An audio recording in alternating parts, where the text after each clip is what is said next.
সিলেট থেকে লন্ডন যেতে খুব সম্ভব 9-9.5 ঘন্টা সময় লাগে, কিন্তু বাই রোড যাবার অবস্থা, রাস্তার অবস্থা এতই খারাপ, ঢাকা সিলেট অবস্থা, যে মনে হয় প্রায় 10 ঘন্টা সময় লেগে যায়। এবং সেদিন বলেছিলাম যে আমরা সরকার গঠন করতে সক্ষম হলে ইনশাল্লাহ আমরা এই কাজটিতে হাত দেব যাতে এটা দ্রুত হয়।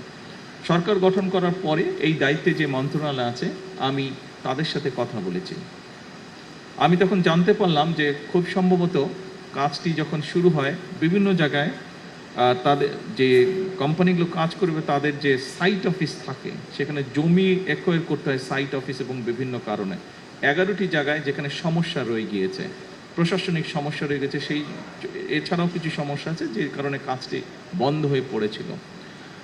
সংশ্লিষ্ট মন্ত্রণালয় উদ্যোগ নিয়েছে। আমি আশা করছি ইনশাল্লাহ দ্রুততম সময় আমরা এই কাজটি শুরু করতে পারবো, রাস্তার কাজ আমরা শুরু করতে পারবো।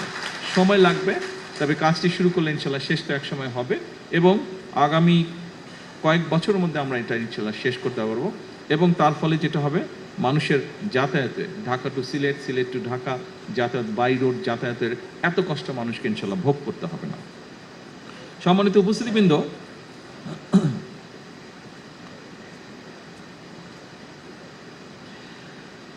অবশ্যই শুধু রাস্তা আমাদেরকে বাড়ালেই যে সমস্যার সমাধান হবে তা না, একই সাথে আমরা যদি রেলওয়ে, যেখানে আমরা কম খরচে যাতায়াত করতে পারি, একই সাথে ব্যবসায়ীরাও তাদের ব্যবসায়িক মাল আনা নেওয়ার ক্ষেত্রেও কম খরচে আনতে পারেন, আমরা যদি রেলওয়েটাকে ডেভেলপ করতে পারি।